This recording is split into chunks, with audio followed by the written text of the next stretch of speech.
ప్రభునందు ప్రియమైన సహోదరి సహోదరులారా, ఇది సామాన్య కాలములో 15వ ఆదివారం. ప్రవక్త ఎవరు, అతడు చేసే పని ఏమిటి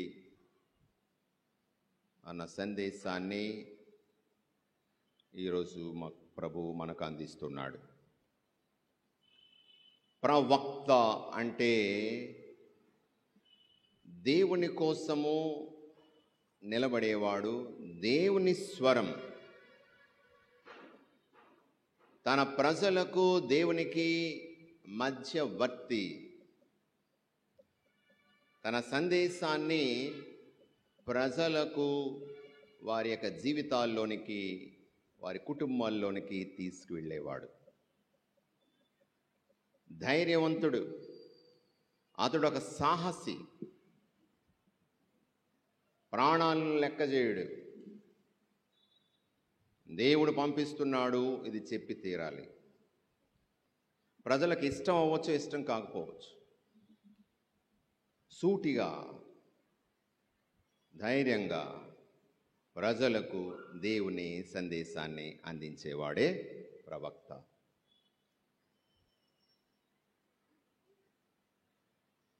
అతడు ఒక వారధి.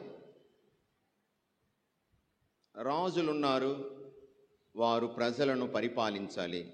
యాజకులున్నారు, ప్రజల కోసము బలియాగాలు సమర్పించాలి. కానీ వాళ్ళ జీవితాలను గురించి ప్రశ్నించేవాడు, హెచ్చరించేవాడు, సరిచేసుకోమని చెప్పేవాడు ధైర్యవంతుడు. రాజులు పరిపాలన చేసుకుంటూ ఉంటారు, యాజకులు అర్పణలు, అర్చనలు, బలులు సమర్పించుకుంటూ ఉంటారు. కానీ ప్రజల మధ్యకు వెళ్ళి వాళ్ళకి ఇష్టం లేని విషయాలను కొన్నిసార్లు చెప్పవలసి వచ్చినప్పుడు ధైర్యంతో ముందుకు సాగడం. ఒక నాతాను ప్రవక్త దావీదు మహారాజు చేసినటువంటి వ్యభిచారము, హత్య, కుట్ర, దాన్ని సూటిగా ప్రశ్నించాడు. దేవుడు ఇచ్చే సందేశం ఇది, ఇదిగో నీ యొక్క కుటుంబాన్ని, జాతిని సర్వనాశనం చేస్తాను. తన తప్పిదాన్ని ఒక గొర్రెపిల్ల కథ ద్వారా తెలియపరిచాడు.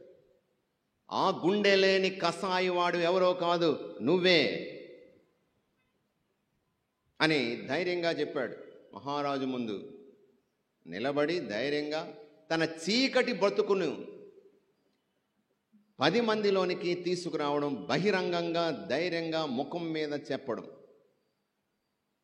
సాహసంతో కూడిన పని. ఎందుకంటే రాజుగారిని పొగడాలి, కానీ ఉంటారు రాజుగారికి ఆస్థానాల్లో, మీరంతటి వారు, ఓహో మీరంతటి వారు, ఓహో మీరంతటి వారు అంటే పొంగిపోయి ఆ చేతికి ఏది దొరికితే ఇచ్చేస్తాడు,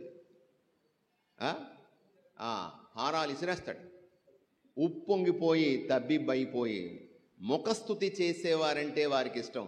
అలా పొగిడేవాళ్ళు, భట్రాజులు పొగిడేవారు వారి పక్కన ఉంటారన్నమాట. అలాంటిది ప్రశ్నించి తన చీకటి బ్రతుకుని ప్రశ్నించేటువంటి ఆ ధైర్య సాహసాలకు ఇదిగో పెట్టింది పేరు నాతాను ప్రవక్త. ఇర్మియా ప్రవక్త ప్రజల జీవితాలను ప్రశ్నించాడు, దుయ్యబట్టాడు, ఖరాఖండిగా కత్తిలాగా కత్తిరించేశాడు, కోసేశాడు. ఇష్టపడలేదు ప్రజలు, తీసుకెళ్ళి నూతులో పడేశాడు, చంపేయాలనుకున్నారు. ఇక మనం చూస్తే మరొక ప్రక్క బాప్తిస్మ యోహాను తన సోదరుని హతమార్చి తన సోదరుని ఫిలిప్పు యొక్క భార్యను, హేరోదియాను తీసుకొచ్చి తన ఇంట్లో పెట్టుకున్నాడు, ఉంచుకున్నాడు. హేరోదుని ప్రశ్నించాడు, నీ జీవితం ఏమిటని. తన చీకటి బ్రతుకుని 10 మందిలోనూ ప్రశ్నించాడు. కాబట్టి అనేక సందర్భాల్లో హేరోదు కూడా ద్వేషం పెంచుకున్నారు. ఆ హేరోదియా అయితే అవకాశం తన కూతురుని నాట్యమాడించి, రాజుగారు హేరోదు బాగా మత్తుగా తాగినప్పుడు వాగ్దానాలు చేశాడు, నీకేం కావాలో కోరుకున్నాడు. ఆమె యోహాను తలను కోరింది. చంపి తలనిచ్చాడు. ప్రవక్తలలో చివరి ప్రవక్త బాప్తిస్మ యోహాన్ అంటారు. ప్రియమైన సహోదరులారా, ప్రవక్త యొక్క బాధ్యత అది.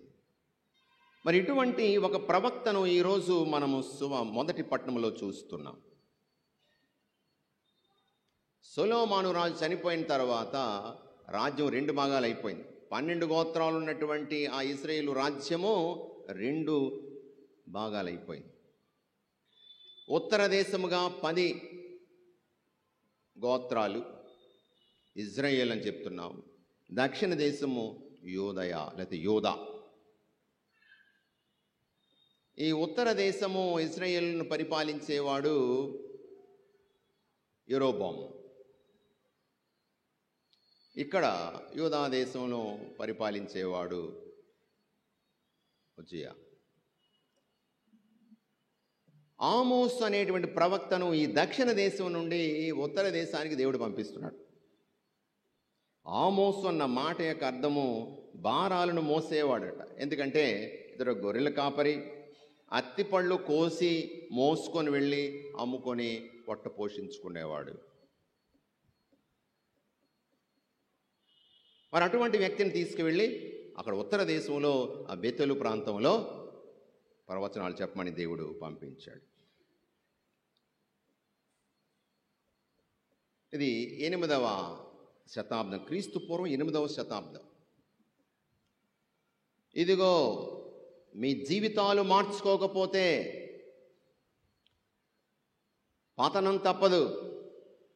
అస్సిరియా దేశానికి మీరందరూ కూడా బానిసలుగా వెళ్ళిపోతారు.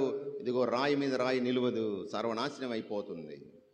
రాజు మొదలు పేద వరకు అందరూ మీ జీవితాలు మార్చుకోవాలన్నాడు. ఎందుకంటే 40 సంవత్సరాల పాటు ఎడారిలో ఆకలి, దప్పిక, దాహము అని అలమటించినటువంటి వాళ్ళు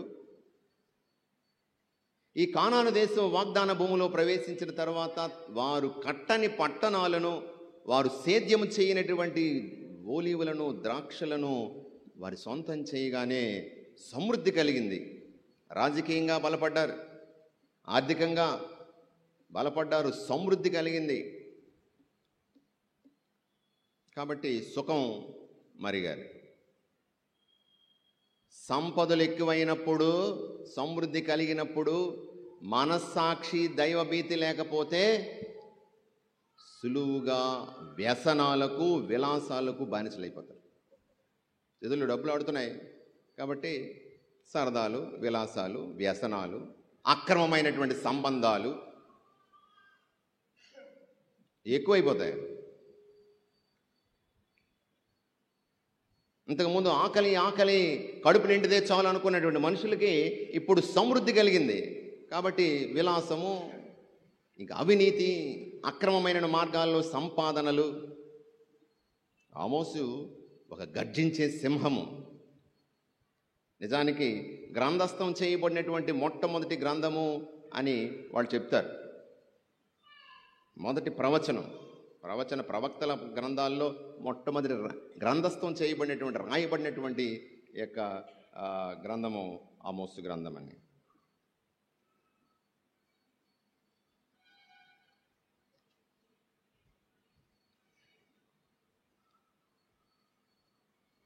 ఎటువంటి జీవితం జీవిస్తున్నారు? దేవుడి యొక్క నిరసన వ్యక్తపరుస్తున్నాడు.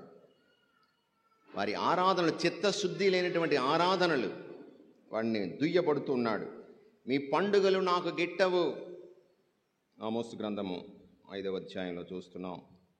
రాబోయే శిక్షణ గురించి తెలియజేస్తూ మీ జీవితాలు మార్చుకోండి అని చెబుతూ, మీరు నాకు దహన బలులు, ధాన్య బలులు అర్పించినచో నేను వారిని అంగీకరింపను. కొవ్విన పశువులను సమాధాన బలిగా అర్పించినచో నేను వారిని అంగీకరింపను. మీ పాటలతో నా ఎదుట గోల చేయకండి. మీ తంత్రి వాద్యముల నాదమును నేను ఆలకింపను అని చెప్తూ, న్యాయమును ఏరులై పారనీయండి. న్యాయం లేదు, నీతి లేదు, చిత్తశుద్ధి లేదు. మతాచారాలు కేవలము ఒక తంతుగా ఆచారం ఉంది కాబట్టి దాన్ని కొనసాగించారు తప్ప ఆచారాల వెనుక ఆత్మను పట్టుకోలేకపోయారు వాళ్ళు. ఆరాధన అన్నది ఆత్మలో జరగాలి, సత్యమందును ఆత్మయందును జరగాలి. ఆచారాలే మత విశ్వాసము అనుకోవద్దు. అది ఒక ప్రకటన. దాని వెనుకున్నటువంటి ఆత్మను మీరు మర్చిపోయారని ప్రభు చెప్తున్నాడు. న్యాయమును ఏరులై పారించండి అని చెప్తూ ఈ విధంగా వాళ్ళు తప్పుడు త్రాసులు వేసి వాళ్ళు మోసాలు చేసి పేద ప్రజలను చెప్పులకు అమ్మేసి చాలా చీప్గా వ్యక్తి యొక్క విలువను పడదోసి నీరుగార్చి దిగజార్చి వాళ్ళు జీవించారు. ఇదిగో అని చెప్తూ అలాగే స్త్రీల గురించి కూడా చాలా సూటిగా ఒక మాట చెప్తున్నాడు 4వ అధ్యాయంలో. బాషాను గోవుల వలె బలిసి ఉన్న సమరయ మహిళలారా వినుడు, మీరు దుర్బరులను బాధించి దరిద్రులను పీడించుచున్నారు, మద్యము తెమ్మని మీ భర్తలను వేధించుచున్నారు. చూడండి, ఇలాంటి నైతిక దిగజారుడుతనం, లైంగిక విశృంఖలత, నీతి న్యాయం లేదు, సమన్యాయం లేదు. కాబట్టి దేవుడు శిక్షించబోతున్నాడు అని ధైర్యంగా చెప్తుంటే అక్కడ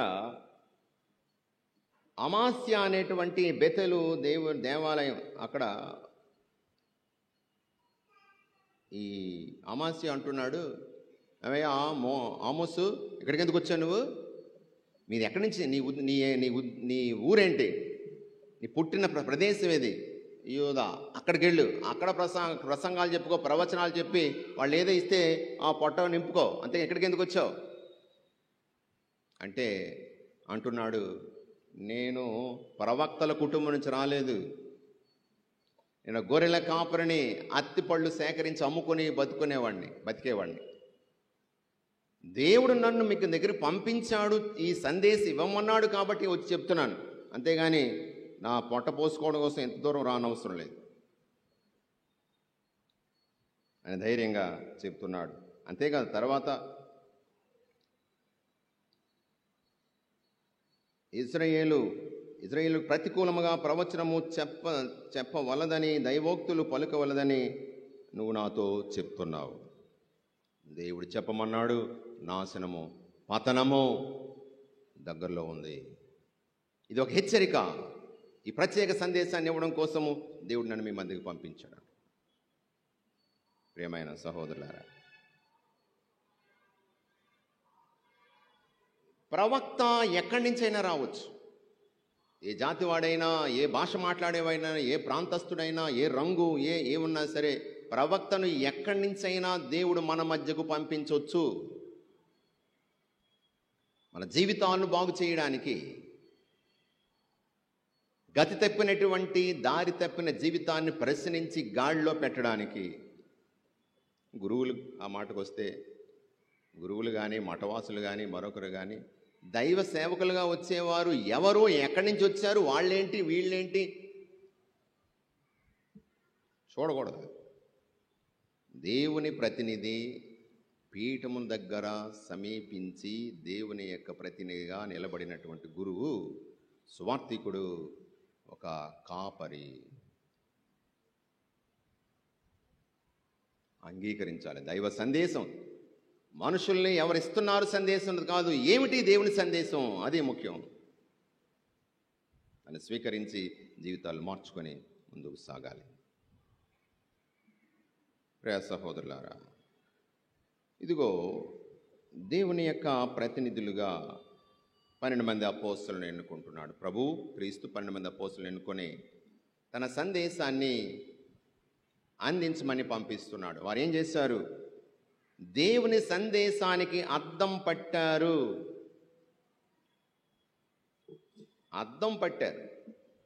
ఏమంటున్నారు?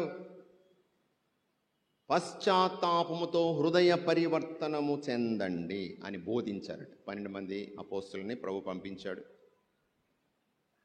ఏ విధంగా ఉండాలి, ఎలా జీవించాలి అని చెప్తూ, ముఖ్యంగా చేతికర్రను తప్ప ఇంకేమీ తీసుకువెళ్ళకండి. ఓ సంచి కానీ, డబ్బు కానీ, 2 అంగీలు కానీ తీసుకువెళ్ళిన అవసరం లేదు. ఎందుకంటే మీరు నా ప్రతినిధులుగా నా సందేశం ఇవ్వడానికి వెళ్తున్నారు. మీరు నా మీద ఆధారపడాలి. నేనే మీ ఆధారం. I will provide everything for you. God provides. నా సందేశాన్ని అందించడానికి మీరు వెళ్తున్నప్పుడు నేను చూసుకుంటాను. అంతేకాదు, పనివాడు బత్తెమునకు అర్హుడు. మీరెక్కడైతే సందేశం అందిస్తారో ఆ ప్రజలు మీ అవసరాలను తీరుస్తారు. అది వాళ్ళ బాధ్యత. కానీ మీ మట్టుకు మీరేం చేయాలి? నా మీద ఆధారపడి నా సందేశాన్ని నిర్భయంగా మీరు ప్రజలకు అందించాలి. నిర్భయంగా అందించాలి. ఆమోసు అందించినట్లు అందించాలి. ప్రజలకు ఇష్టమైనటువంటి మాటలు చెప్పడం కాదు, అవసరమైన మాటలు చెప్పాలి. మంచి కథలు చెప్తారండి, మేము మమ్మల్ని మెచ్చుకుంటారండి మా ఫాదర్ గారు, మీ అంతటి వారం ఇంతటి వారం మీరు చాలా దయామయులమని లేకపోతే మరొకటి మనం మెచ్చుకుంటూ ఉంటారండి. కాబట్టి మా ప్రసంగం ఫాదర్ గారు మంచి ప్రసంగం చెప్తారు. అలా ఫాదర్ అయితే ఎప్పుడు తిడతా ఉంటారండి బాబు, ఎప్పుడు తిడతా ఉంటారు. మెచ్చుకోవడమో తిట్టడం గురించి కాదు, ప్రభు సందేశం అందించాలి. ఎలా ఉన్నది అలాగ అందించాలి. ఇది ఒక అద్దము, దేవుని వాక్కు అద్దం. ఆ దేవుని వాక్కుని అద్దం పట్టేలాగా అద్దం పట్టాలి. దేవుని వాక్యాన్ని అద్దం పట్టాలి. ఏమిటి అద్దం? అద్దం ఏం చేస్తుంది? అద్దం ఏం చేస్తుంది? అద్దం ముందు నిలబడితే ఏం జరుగుతుంది? ఉన్నది ఉన్నట్టుగా చూపిస్తుంది. అవునా? అందుగురించి గుడికి రాకముందు, చర్చికి రాకముందు ఏం చేస్తారు? సినిమాకి వెళ్ళకముందు లేదా ఏం చేస్తారు? మీరు ఇప్పుడు ఏం చేసి వచ్చారు? ముస్తాబయ్యి వచ్చారు. ముస్తాబ్ అంటే ఏంటి? అందంగా కనిపించడానికి ప్రయత్నం. అందంగా కనిపించాలంటే ఏ లోపాలున్నా తెలుస్తుంది కదా. అటు వెళ్తారు, ఇటు వెళ్తారు, వెనక్కి చూస్తారు, ముందు చూస్తారు, మళ్ళీ చివరిగా ఇంకోసారి ఇలా చూస్తారు. అటు ఇటు తిరిగేటప్పుడు కూడా ఒకసారి ఇలా వేస్తారు, ఒక లుక్ వేసి వెళ్తారు. ఎందుకు? నేను అందంగా కనపడుతున్నానా లేదా అని. అమ్మో ఇక్కడ ఏదేదో వెనక వేలపడుతుంది, ఇది సరిగా లేదు, బొట్టు సరిగా లేదు, ఈ పౌడర్ ఎక్కువైపోయింది, ఇక్కడ ఏదో చిన్న మచ్చలా ఉంది, ఇది తీసుకెళ్ళి ఇక్కడ రాసుకుంటాం.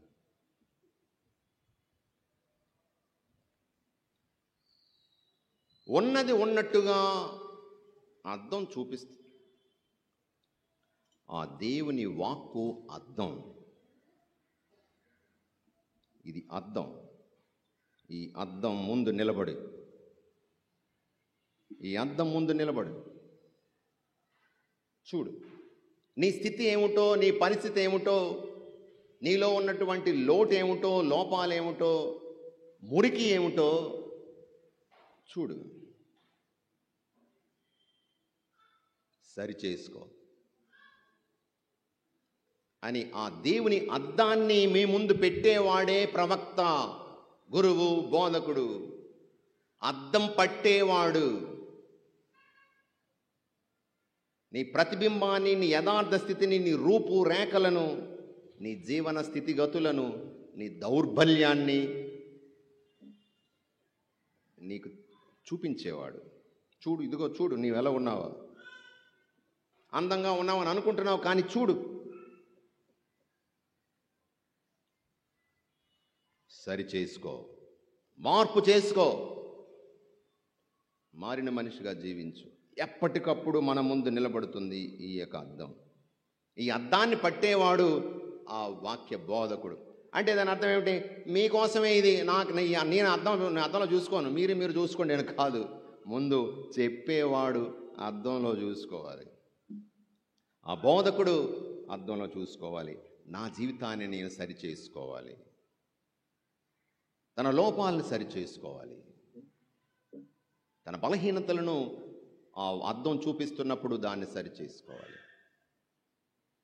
అప్పుడు ఇతరుల ముందు ఆ అద్దాన్ని పట్టాలి. ప్రియమైన సహోదరులారా, ప్రవక్త, బోధకుడు చేసే పని అది. ప్రవక్త, బోధకుడు ఎవరండి? ఫాదర్ గారు కదా, ఆ పాస్టర్ గారు కదా, లేకపోతే ఆ ఉపదేశ్ కదా. అతను కదా ఇస్తాడు. ఇది మా వాక్కు కాదు, దేవుని వాక్కు. మా సొంత సందేశం ఇవ్వడం కాదు. బోధించేవాడు సొంత బోధ చేయకూడదు. సొంత వివరణలు, సొంత ఇష్టమైనటువంటి ప్రజలకు ఇష్టమైనటువంటి ఇంటర్ప్రిటేషన్, వ్యాఖ్యానాలు కానీ, భాష్యం, అంతరార్థం ఇది అని చెప్పి సొంత భాష్యం చెప్పకూడదు. The mind of the church, the mind of God. దేవుని యొక్క చిత్తము, దేవుని హృదయాన్ని, శ్రీసభ హృదయాన్ని ప్రజల ముందు చూపించాలి. అంతేగాని సొంత ఆలోచనలు, సొంత ఇంటర్ప్రిటేషన్. కొన్నిసార్లు ఏదో అవసరం ఉందనుకో, దేవుడు ఇది ఇమ్మంటున్నాడు ఈరోజు అర్పణలో, దేవుడు ఇలా చేయమంటున్నాడు, నీకు అనుకూలమైన విషయాన్ని చెప్పడం కాదు. అది అవసరమై ఉండాలి, దేవుని సందేశమై ఉండాలి, శ్రీసభ హృదయమై ఉండాలి నీ బోధ. అది నిలబట్టేలా ఉండాలి, ఐక్యపరిచేలా ఉండాలి, కానీ పడగొట్టేది, విడదీసేదిగా ఉండకూడదు నీ సందేశం. సరేనండి, బాగానుంది. ఇది ఎవరో గురువులు ప్రసంగాలు చెప్పేవాళ్ళకి కదా, మాకేంటి? కాదు. జ్ఞానస్నానం పొందేటువంటి ప్రతి వ్యక్తి కూడా 3 ఆశీర్వాదాలు పొందుతున్నాడు. 3 యేసు చేసేటువంటి త్రివిధ బాధ్యతలను స్వీకరిస్తున్నాడు. ఏమిటవి? యాజకుడు క్రిస్మా తైలంతో అభ్యంగం పొందుతున్నాడు. క్రీస్తు అంటే ఎవరు? క్రీస్తు అనే మాటకు అర్థం ఏమిటి? అభిషిక్తుడు. క్రిస్మా తైలముతో అభిషేకం పొందినవాడు క్రీస్తు. కాబట్టి జ్ఞానస్నానం పొందిన ప్రతి ఒక్కరూ కూడా ఆ రోజు ఆ క్రిస్మా తైలముతోనే అభిషేకం పొందుతున్నారు.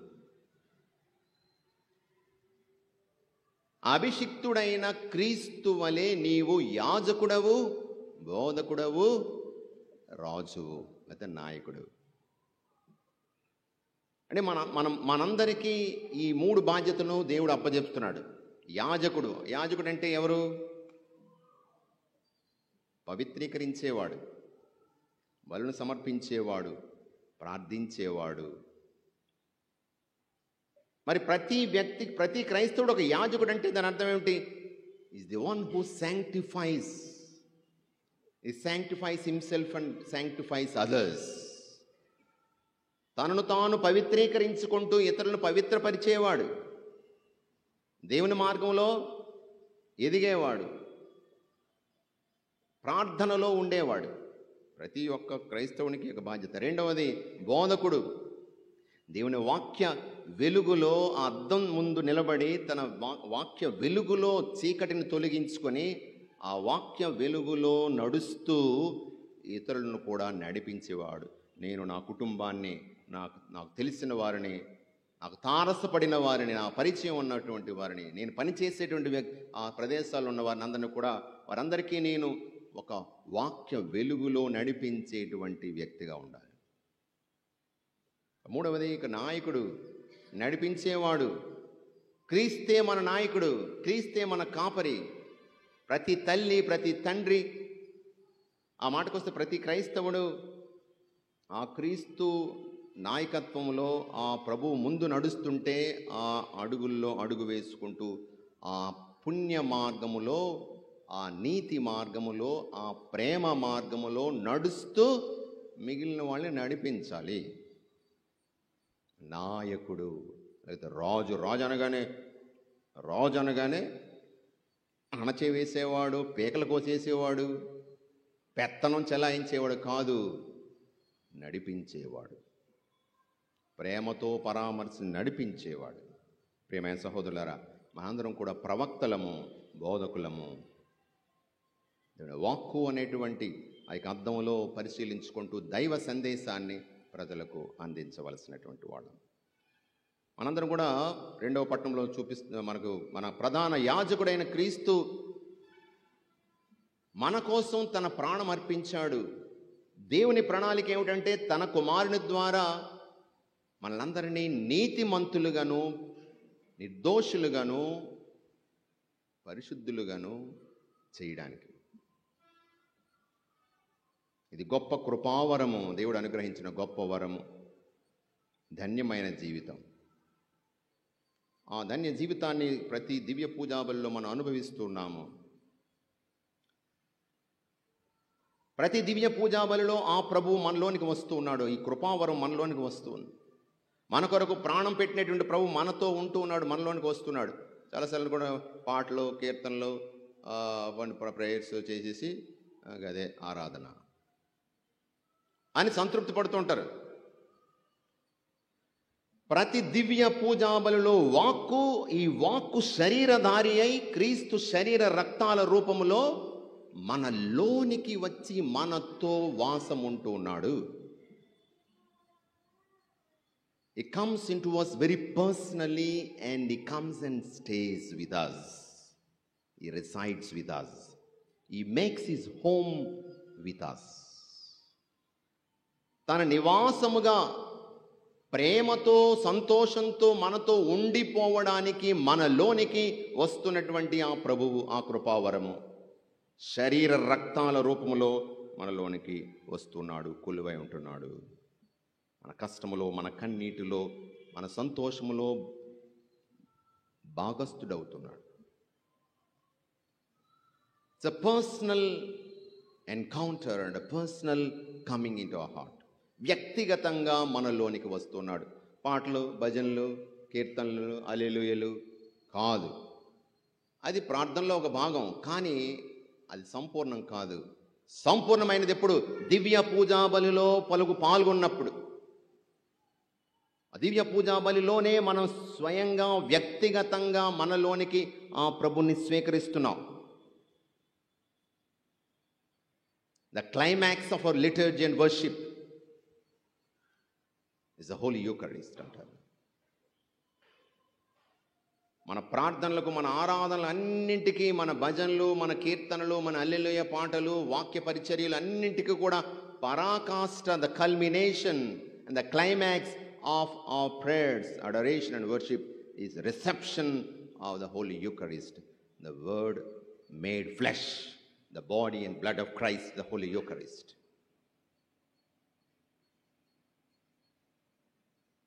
కాబట్టి దివ్య పూజాబలి యొక్క విలువ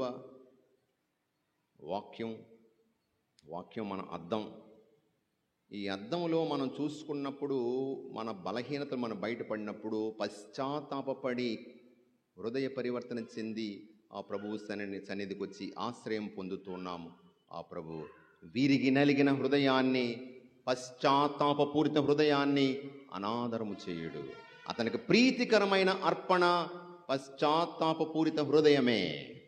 కాబట్టి దాన్ని స్వీకరిస్తాడు, మనలోనికి వస్తున్నాడు. కాబట్టి దివ్య పూజాబలిలో ప్రత్యేక విధముగా దేవుని సందేశాన్ని స్వీకరించి జీవించి ఇతరులకు అందించేటువంటి ప్రవక్తగా మనందరం కూడా దేవుని వాక్కుకి అద్దం పట్టేలాగా జీవించే శక్తిని, వరాలను దయచేయమని వేడుకొందము. ఆమెన్. ప్రార్థన చేసుకుందాం. కృపగల సర్వేశ్వర, కరుణగల తండ్రి, ప్రవక్తలను పంపించావు నీ కుమారుని యొక్క రాకడను ముందుగా తెలియజేయడానికి, ప్రజల యొక్క జీవితాలను సరిచేసుకోమని చెప్పడానికి అనేక మంది ప్రవక్తలను పంపించావు. ఈరోజు ఆమోస్ ప్రవక్త ద్వారా ఇజ్రాయేలు ప్రజలను హెచ్చరించావు. దేవా, నీ వాక్కు అందించేటువంటి ప్రతి బోధకుణ్ణి మాకు ఈరోజు ప్రవక్తగా పంపిస్తున్నావు. మాలో ప్రతి ఒక్కరిని ఒక ప్రవక్తగా నీవు బాధ్యతను అప్పజెప్పావు. సత్యాన్ని ప్రకటించి తప్పును ఖండించే నీ వాక్యాన్ని అందించే అద్దములాగా, నీ వాక్యమనే అద్దములో మా యొక్క యథార్థ స్థితిని పరిశీలించుకుంటూ, సరిచేసుకుంటూ, నీ సత్య సువార్తను అందించేటువంటి బోధకులుగా మమ్మందరినీ తీర్చిదిద్దండి ప్రభువా. ఈ బాధ్యతను మోయడానికి మాకు శక్తిని ప్రసాదించండి. మీ కుమారుడే మాకు మార్గదర్శి, మార్గచూపరి, ఆ ప్రభు యొక్క కాపరి సంరక్షణలో మీ ముందుకు సాగే మందగా మమ్మందరినీ మార్చి తీర్చిదిద్దమని మీ కుమారుడిని మా ప్రభువైన యేసుక్రీస్తు పరిశుద్ధ నామమున వేడుకొంచున్నాం తండ్రి.